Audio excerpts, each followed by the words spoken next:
Ladies and gentlemen, it is my honor to bring to you second-generation wrestler, Stampede Wrestling alumni, owner of the Royal Hockey League, and Impact Wrestling superstar, the one and the only, my man, my brother, Raj Singh.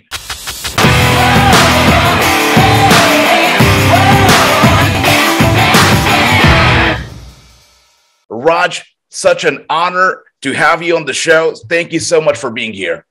Hey, thank you for having me, man. I've been waiting to be here for a long time, so thank you. You haven't everybody else, and now you finally got me. So I know, right?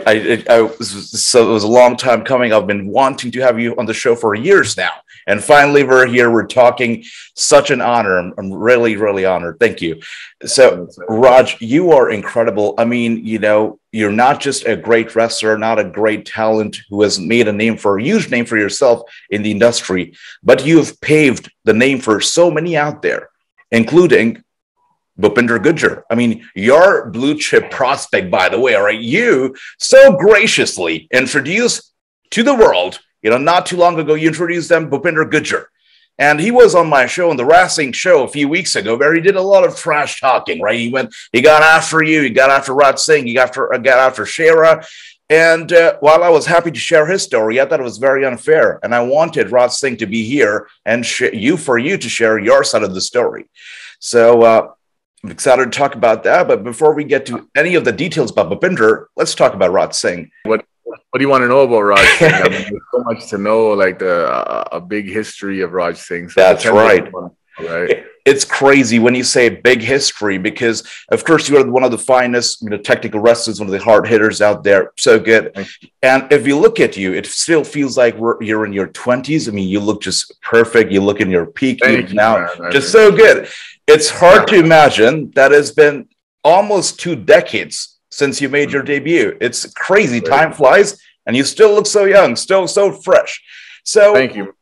Absolutely. Looking back at the past almost 2 decades now, how does it feel to be a professional wrestler? How has the journey been, brother?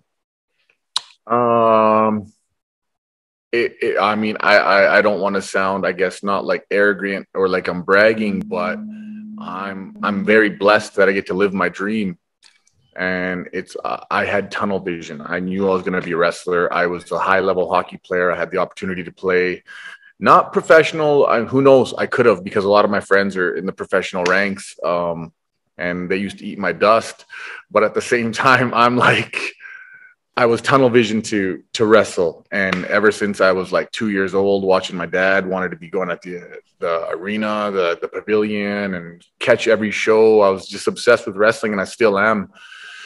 So being a professional wrestler, it's like I said, it's a dream come true. And I wake up, I eat, sleep, breathe wrestling. Like, I'm actually in a ring right now. What I'm going to do is I'm actually going to quickly just turn my screen around. Like, I'm literally in a ring right now practicing stuff. Right. Beautiful. This is what I do with my time. Like, I have my free time is wrestling time.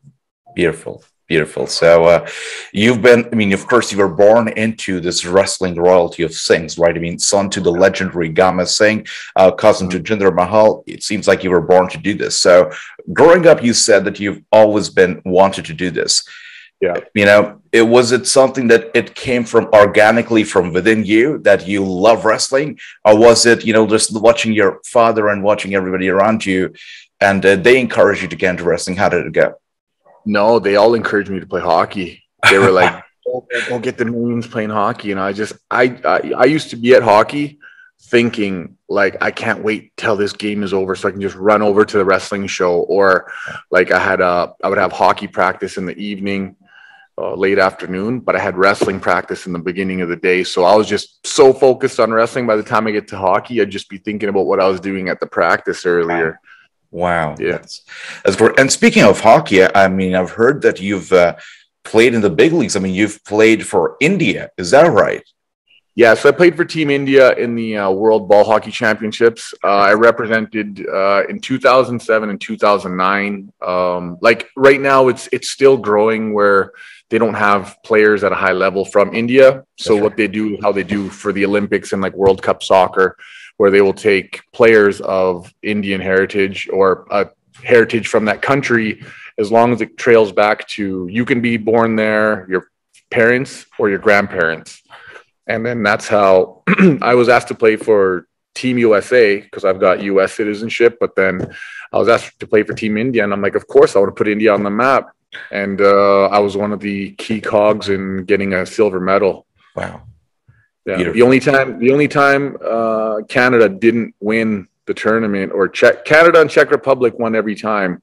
And then we knocked out one of those teams and we ended up going to the finals. So beautiful. It's safe to say that wherever Raj Singh goes, he makes an impact. Is that right? I appreciate it. Yeah, no, it's true, man. I have the Midas touch. It takes a little bit of time to show up, but it's there.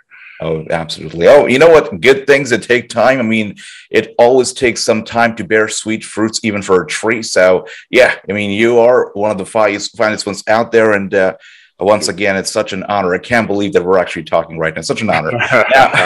Now, speaking of hockey and speaking of pro wrestling, what came first? I mean, as a training or as, first thing that you ever got your hands on? Was it hockey? Was it pro wrestling?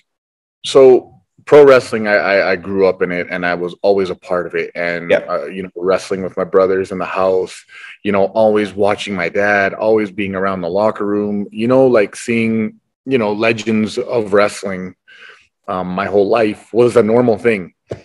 And then I ended up just playing hockey and just, I was training and playing hockey and getting good at it. But I was always, again, like I had that taste of wrestling. So I knew what I was going to eventually do.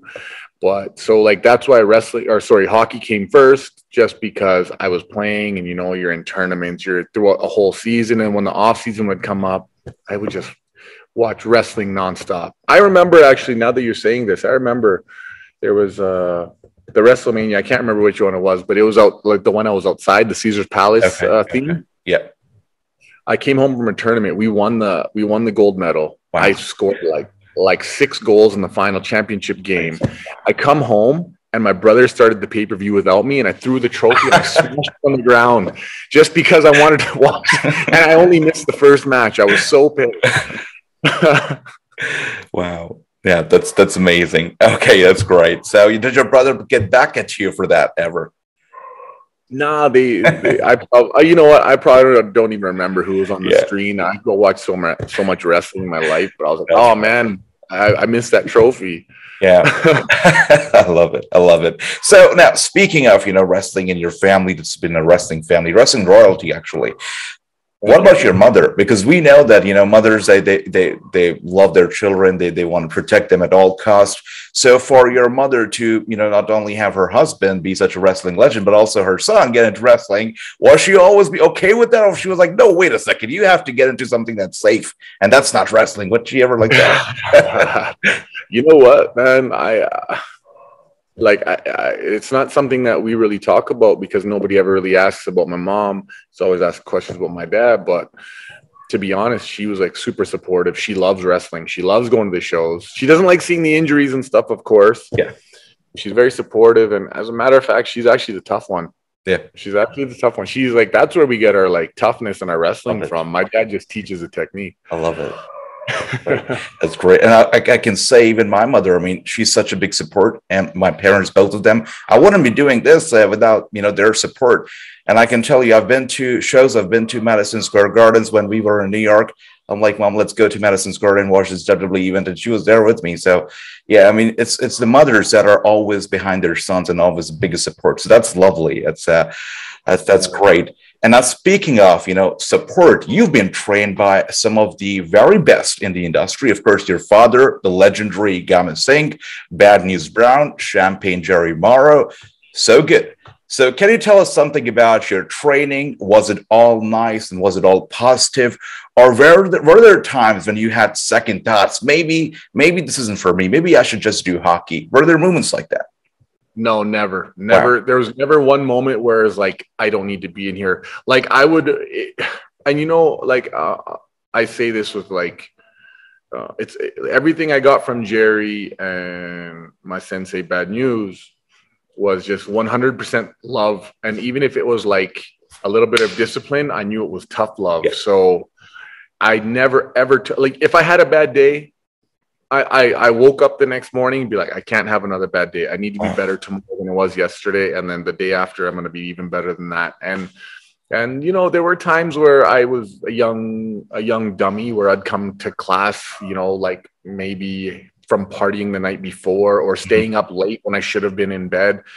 And if I could do it over again, those kind of things, I'd make sure that I was at training 1 hour early, stretching, eating, all that kind of stuff, doing it right. But the training was great. Like the stuff that Bad News and Jerry had us doing, I try to implement when I'm coaching people now, because it's such a lost art, and like we want to keep that realism going. We don't want it to be, we got to teach everybody the technique and the hard-hitting bruising technique style.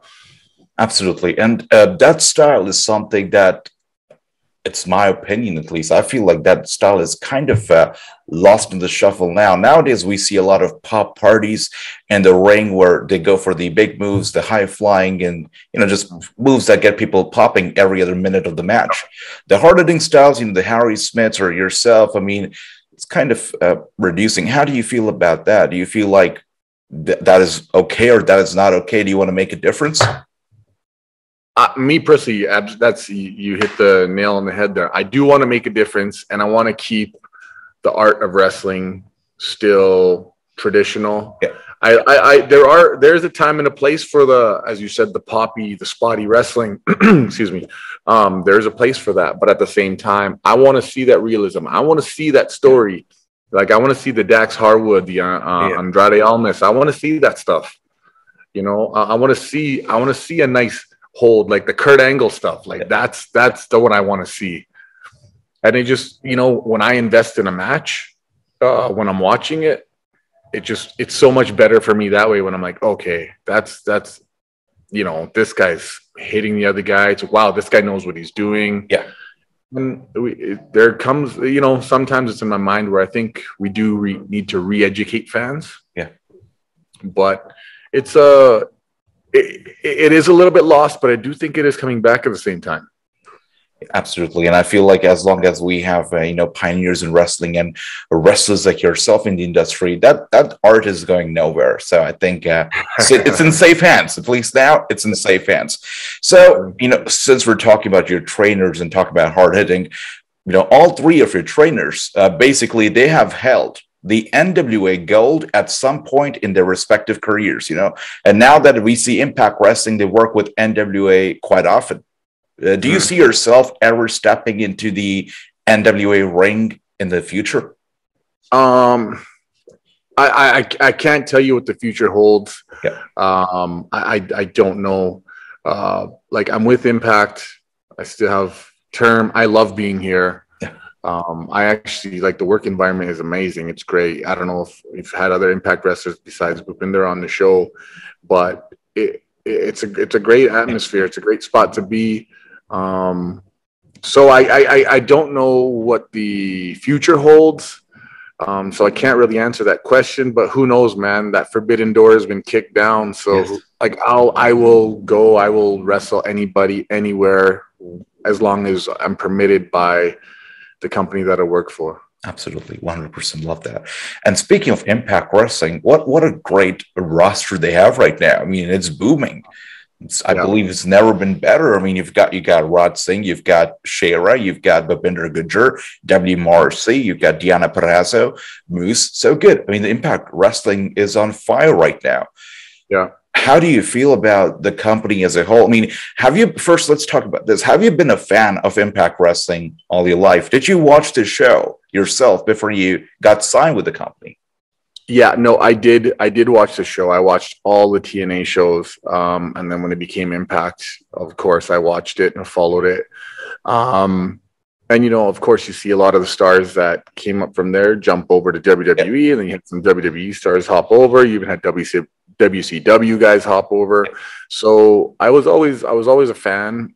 And, like everybody, when you're growing up, you kind of look and you're like, hey, I want to be a part of WWE. That's the goal for everybody. But then as you become more experienced and seasoned, you turn around and say, you got the veteran eye. You're like, yo, this is a great company too. Yeah, I can go and make a name here, and I can make money here, and I can become a star here, and this is a good company. There are people making livings at Impact. People think, I get a lot of questions where people are like, hey, when are you going to make the big time and go to WWE? I'm like, bro, You just don't know about wrestling. That's why right. It's not big time to you. That's all it is. Especially now, you've got promotions booming everywhere, even independent doing so good. And Impact is, I'm surprised by the lack of awareness when it comes to Impact Wrestling. A lot of people just overlook the great product that they're putting on TV every single week. It's crazy indeed. But if you talk about all the wrestling, I mean, you're a busy man. You've got a busy schedule. How much wrestling do you get to catch up on every week? Do you get to watch on TV at all?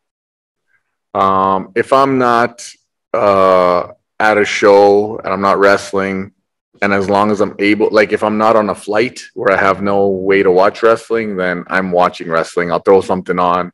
I've found myself, if I'm not watching Impact, I've found myself watching a lot of older stuff though. Okay. So I am up to date on the current product.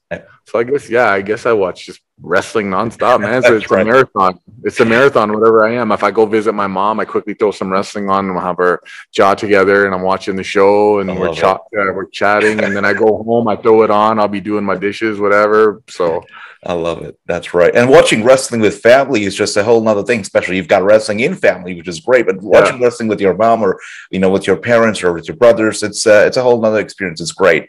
That's wonderful. So, and speaking of family, I mean, you've been on fire ever since you made your Impact Wrestling debut. And of course, you did it in a way that a lot of people can only dream of. You were there at Impact Wrestling the very beginning alongside your father. Yeah. That must have been very special for you. Yeah, it was. And, there's, I've said this before that I valued that part more than actually wrestling itself, because I mean, it's not trying to sound negative or somber here, but you don't know how much time you have left with your parents or brothers or anybody, right? You don't know how much time you have left with your friends, or you know how much time you're going to be with the company. So just to be able to be on the road with my dad, and then he's right there at ringside. It was great to see. And after shows, especially like I can think of when we're in New Jersey or New York, I remember like nobody asked me for autographs, but there was big, huge huddles to get my dad's. And it was awesome to see because it just brought him back to the day where he was under those lights, like doing his thing. So it was really cool to see that for like that year where we got to travel. We were always on the same flights. We were roommates together, obviously, on all the shows. So it was really good, and it was very good for our relationship. Absolutely. And your dad, has been a trainer. So while you were at Impact Wrestling together, was he still like training you, coaching you that, hey, you should do this better, you should do that better, maybe you made a mistake this night, that night, anything like that? You better believe it, man. There's sometimes I wasn't even able to sleep. I would have to hear about it. So and I don't know, I'm the type of person that I gotta always try to be better. And if I screw up today, that means I gotta be even better. So there were some times in my Impact career when I started, I wasn't doing so well. I was just mediocre or even below average. And I had to slap myself with some truth serum, and my dad would give me the truth and he would turn around and be, you got to work on this. Let's get this going. Let's turn it around. And it was always a good motivation, always. Beautiful. And there are not a lot of people who can actually admit their own mistakes. A lot of people actually oversee their mistakes. And for you, you not only, admitted that you made some mistakes or you could have done something better during your training, but also in your early days of your Impact, which takes a man to admit something like that. So that's great. Huge respect to you. Now, Impact Wrestling, you come in and then, of course, you form, you are a part of the Daisy Hit Squad, along with Roy Raju and along with Shayra, your dad, of course. How was that? Did you enjoy that whole time as a trio? I did enjoy the time as a trio. The only thing I lament about it was it's bad luck is I tore my knee. That's the only thing, because we were actually hitting a trajectory and going up. Yeah. Where it was fun. It was good. Like Shara and Rohit and we all got along in the locker room, which matters, because if you can't get along with your tag team partner or someone you're scheduled to be on screen with, then it's not fun.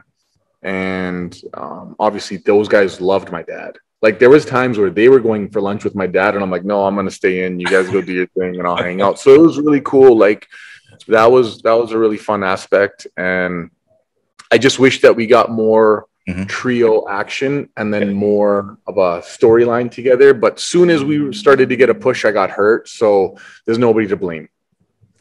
Absolutely. Now, since we're talking about the Desi squad, we've seen this in wrestling, you know, not just Impact, but everywhere across the board.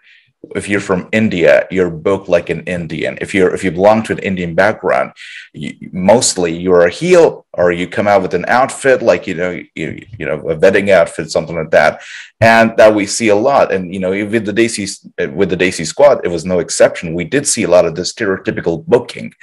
You know, I don't know. I mean, a lot of times I think that only if they would book a wrestler who belongs to an Indian background for the talent that they have, not because of the background, would be something fresh. How do you feel about that? I 100% agree. Okay. I think like typecasting can really keep a hidden talent or a hidden treasure in a box. Yeah. And you don't know what could be done if you just keep telling somebody you've got to be this, you've got to be this, you've got to be this. Like it's not you know, it's not on the company like and negatively portraying, having us portrayed or having all Desis on all shows together at all times. Yeah.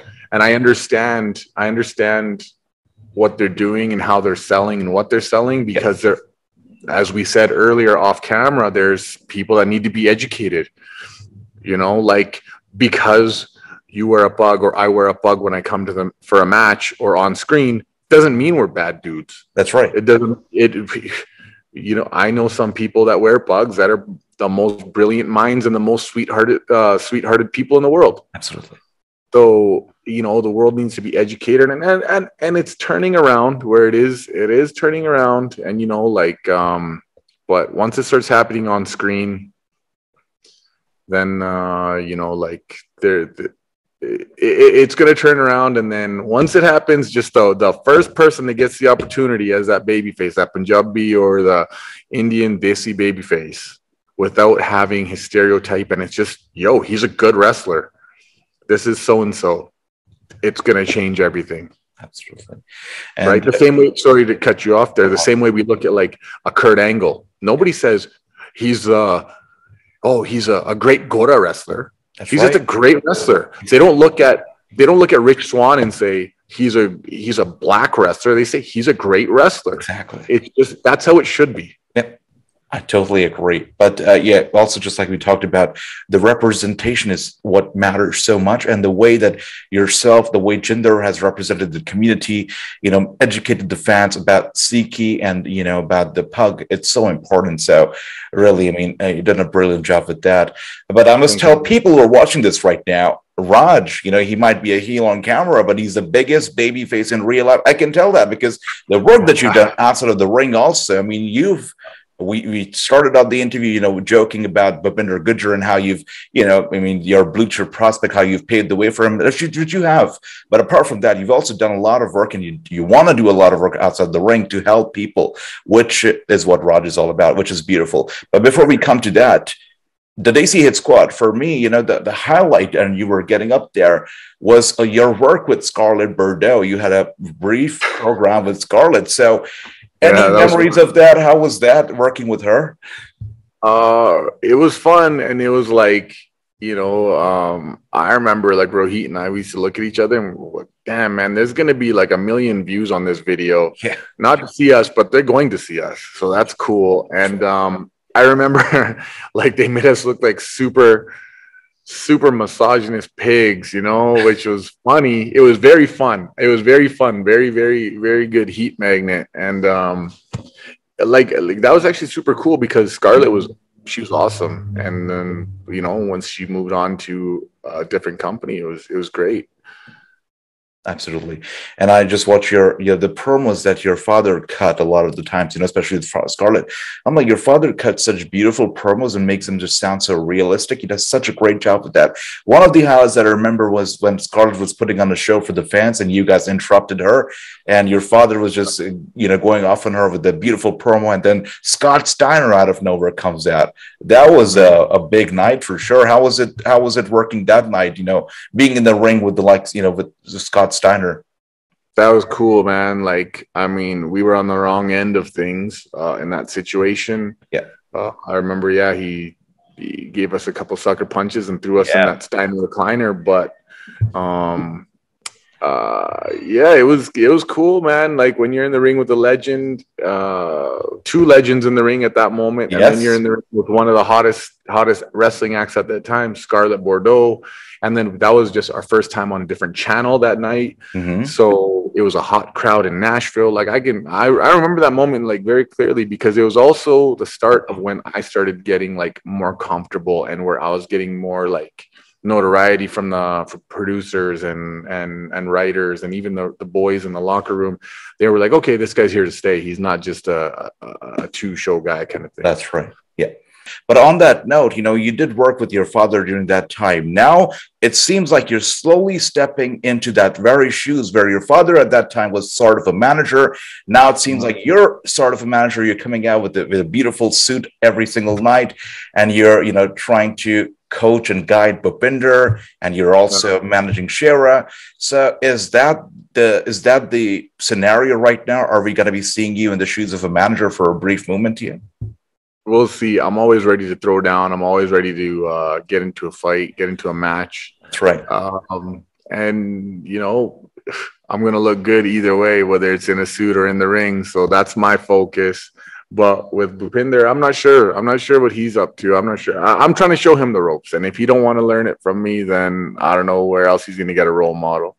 Absolutely. And I had him on the podcast, and it was outrageous, the stuff that he was saying. He said, I'm the pride of India. I'm here to represent India in a good way. Raj Singh is a cheater. Shera is a cheater. And I'm like, this is outrageous. That's not right. So what do you have to say to Bhupinder? I mean, right now, do you think that he should still, is the door still open for him to join your apparent faction, or is it too late for him now? I mean, the forbidden door has been kicked down, so it would be very wrong for me to say that the door is shut on him. Okay, but the things he said, he sounded like a very stupid guy. Yeah, that's what I can say, because I'm trying to show him the way. And how you said earlier, the TV shows or the companies try to put all the desis together. I was trying to show him the ropes, right? Especially a young guy with promise coming through. I've got nothing but experience. I literally have a lifetime of experience that you're not going to get. And I can talk my way out of anything.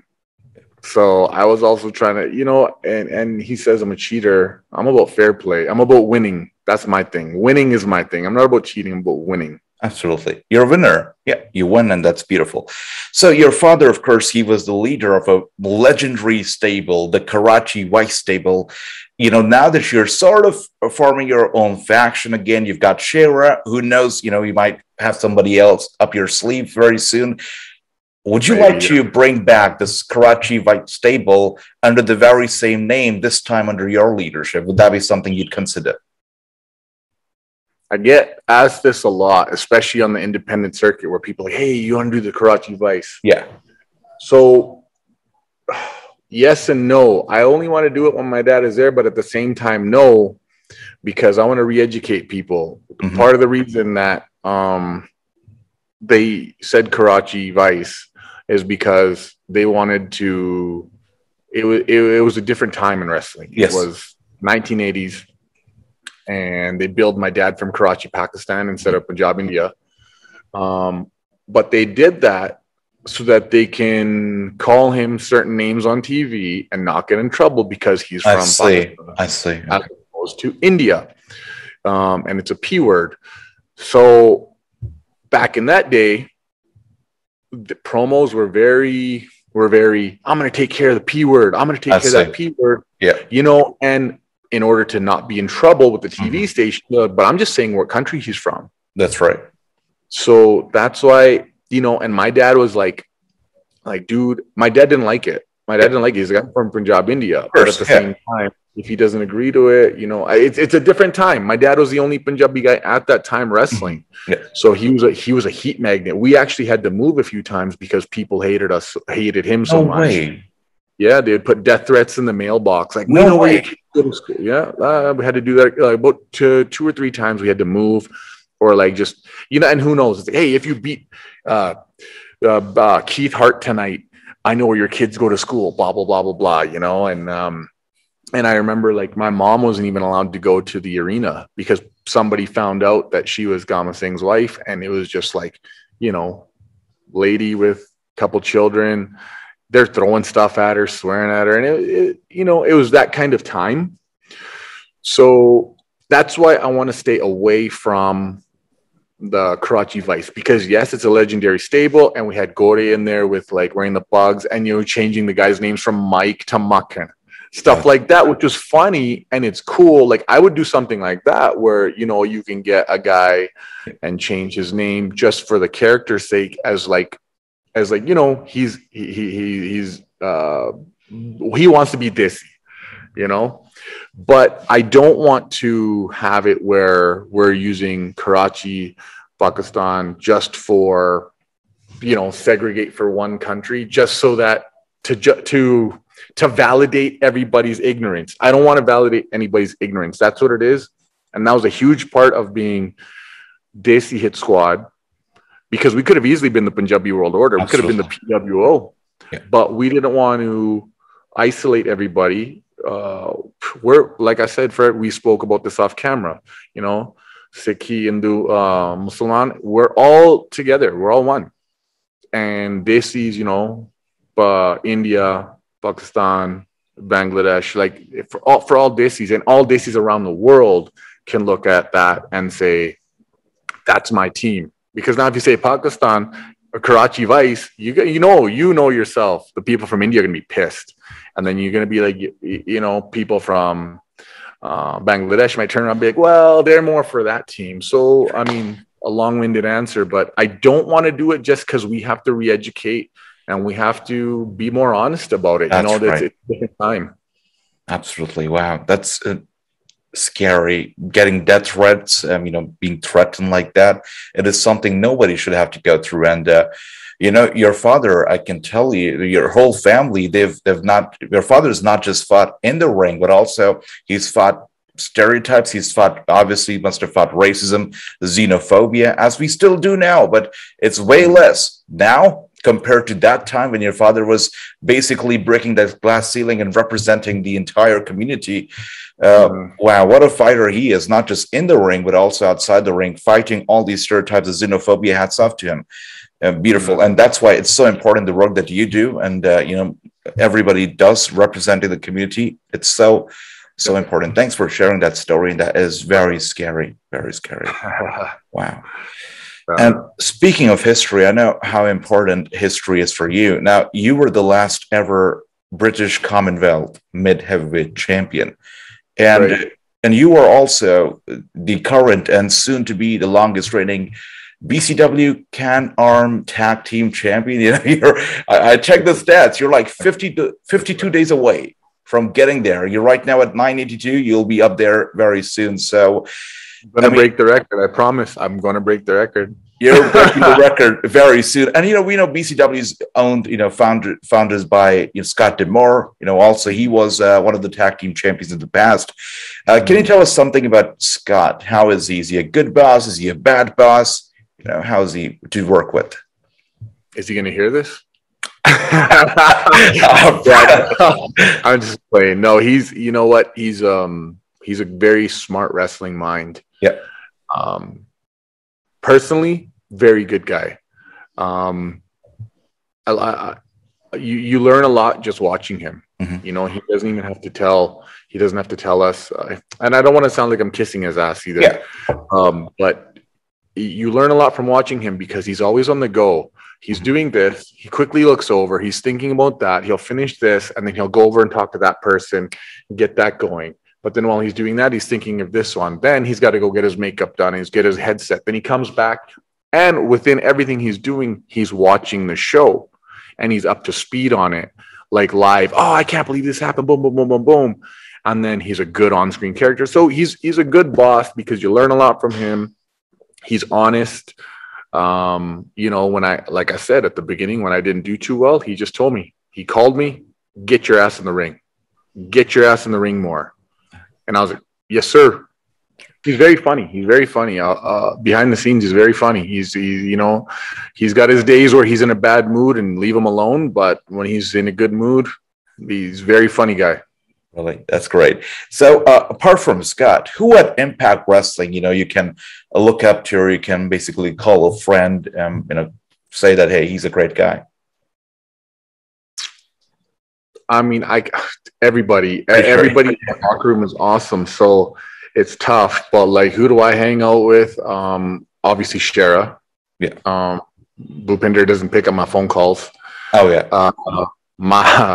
You know, there's a couple other like the bad girls, you know, like Masha Slamovich. I hang out with her. Savannah Evans, you know, like we try to keep all the bad guys in the car together, you know, hang out. But like, you know, I have my conversations with Rich Swann. We have a lot of common friends. So we have our conversations in passing, you know, talk about people that we know back in Calgary and all that. So who do I look up to, man? Like Cody Deaner is super smart. Yeah. Super smart. But basically violent by design. Like all three of those guys are great. That's great. They're great to me. They might not be great to the average Joe Blow because they're pretty bad dudes. Yep. Pretty bad dudes, but you know, I can pick their brains, and we talk about other stuff that we have common interest in. So yeah, man. And like Gail Kim, I talk to Gail Kim quite a bit. I pick her brain on things. Beautiful. And I would say the guys that I have like the best connection with outside of wrestling in the locker room are the Good Brothers. Oh, really? Okay. Yeah. So who knows, man? Maybe I'll be the Goldie Club member. That's right. That'd be lovely. That is lovely. Wow, that's great. And you know what they say is that good people, they attract good people. That's I guess that's the case. Beautiful stuff. And Impact, we've always heard from everybody, the locker room environment is just so harmonious. It's so good. Only for one person, though. I mean, Moose is a bad guy running around there, right? So do you plan on taking him out? Do you want to go after the world title? Or, you know, right now we know that Josh Alexander is a world champion, but would you still like to take on Moose and maybe take on Josh Alexander too in the future? I'll take them on both at the same time. I don't care. I'll take on anybody, man. Yeah, no, I want to wrestle everybody that's on that roster. Yeah. I want to wrestle everybody that's on that roster. So, of course, I'd want to wrestle against Moose. And, of course, I want to wrestle against Josh because I think Josh and I can have a banger of a match. Yeah. Just based stylistically, I think it would work out really well. You know, Moose would be a great match. Rich Swann would be a great match for me. You know, there are some names that I look at, you know, Speedball Bailey, Mike Bailey. Oh yeah, so good. Yep. I'd like to wrestle him because, you know, just styles. You know, there's guys like Laredo Kid, and dude, I can go all day, and I'm ready to wrestle anybody at any time. Beautiful, and I look forward to all the matches that you have in the future. I look forward to all of them. Well, I'll even wrestle Bhupinder if I have to. Oh yeah, that needs to happen. You need to teach him a lesson. That's for sure. Yeah, put him into the slap schedule, 100%. Absolutely. 100%. You got to do that. Now, speaking of wrestling, you've done so much in wrestling, and you will be doing just so much more in wrestling, and I can't wait to see all of it. But outside of wrestling, you do a lot of good stuff as well. And I know you're a gamer yourself. You know, you're big into Madden. I don't know if you play in WWE, but I know you're a big gamer. So what console do you play on? I have them all, actually. Wow. Okay. I go from NES and normal Nintendo all the way up to Xbox One, PS5. I have them all.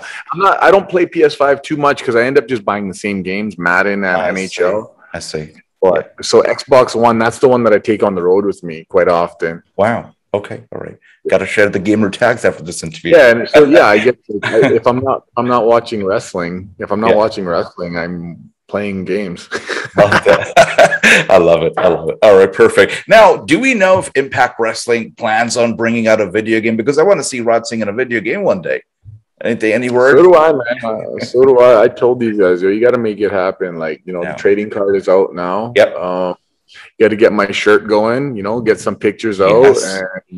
and then get me a toy and get me in the video game, brother. That's right. Got to do that.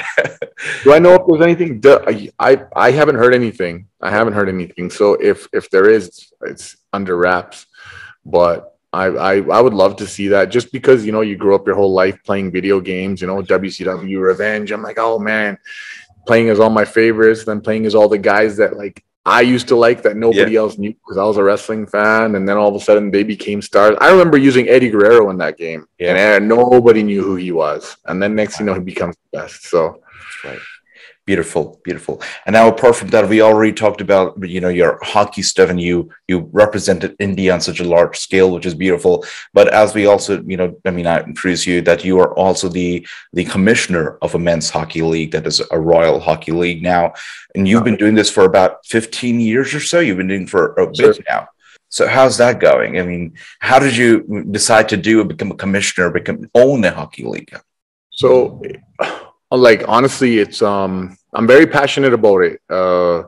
It's something that like, you know, like it started because my group of friends that we all lived in the same community, we all played hockey, we all loved hockey. And if I wasn't on the ice, or if I wasn't in a wrestling ring on the weekends, what we would do is play hockey right after school, like right after homework time. Boom, go play your games from 5 o'clock to 8 o'clock. And we were doing it legit Monday to Friday. Like, there's no days off. And then instead of just playing to play for fun, we had so many people. Yeah. We legit had to make teams. Mm-hmm. So then what we do is like have draft, and we make a schedule, and, you know, your game's at 1 o'clock today, your game's at 3 o'clock today. So people not wasting their time sitting there. And so it was called the RHL, for the Road Hockey League, because we were on the road all the time.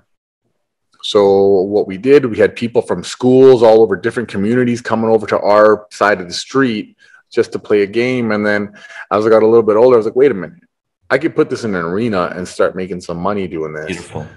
And we can also at the same time build a community where, you know, like, you know, like my buddies and the guys that I hang out with, they're not into drugs and stuff like that. Beautiful.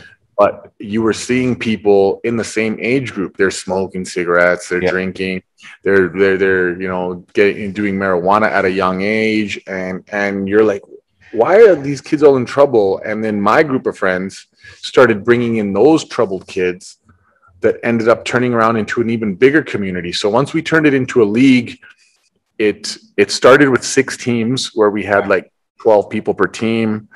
And then as it kept growing, we wanted more. There was more and more people coming. And the thing about the hockey league that I own, it's very big, that people don't know. It's ball hockey. So it's not on the ice. Yes. Mm-hmm. Because it's way cheaper. You know, if you're going to play ice hockey for 4 months, it's going to be like $1,500, maybe $2,000 for the season. But if you play ball hockey, it's going to be maybe $250. Beautiful. And there are a lot of, you know, at the time, there was a lot of ethnic kids that couldn't afford, the families couldn't afford to put them through ice hockey, but they were good players. So this gave them a different avenue to play. And then anyone can pick up a stick, learn the game, and start running. So this way we weren't excluding anybody and only having good skilled players. We had anybody and everybody. And now it's just grown to the point where I have a waiting list, because we have more than what we are, our capacity, but not enough to expand even more just yet. So it's cool, man. We see all walks of the game. We have like superstars. We have women playing. We have a couple high-end women playing. Team Canada's captain. We have a goalie from the NCAA college. Wow. Okay. Wow. It's crazy. You're such a superstar, and you're doing all this work, and you're so modest. You're so nice. It's beautiful. Hey, don't tell people that, man, because like if I have to, like I said, I'll add them to the slap schedule. Right? That's right. You got to do that for sure. Sometimes I got to put the players in line, and even the referees. I got to tell them, you know, I pencil them in quite often. Love that. And the work that you're doing, you know, you said in the past, you just said it as well, that you want to basically help the troubled youth get out the street and then do something better with their life, get into hockey, get into wrestling. I know you also plan on opening a wrestling school down the line, which is a beautiful. And not only do you do that with a business perspective in mind, but you want to do it to help the youth. And there's nothing better than that. That's why I said that Raj Singh might be a heel on camera, but such a baby face, such a great guy in real life. Beautiful stuff, Raj. Beautiful. Appreciate that. Thank you so much for that. Absolutely. And I heard that you're also trying to get into acting now. Is that right? Yeah, like I am acting now, which it's a natural progression, I was asked to be in a movie. I was in a movie, and it ended up being really, really good. And I started getting some calls from there. Wow. And they were like, "Oh, you're not a member of the union." So then I ended up becoming a member of the union, and then now like opportunities left, right, and center, which is cool because working for Impact, I get to do this kind of stuff as well. So it's great, man. It's cool. It's fun. It's enjoyable.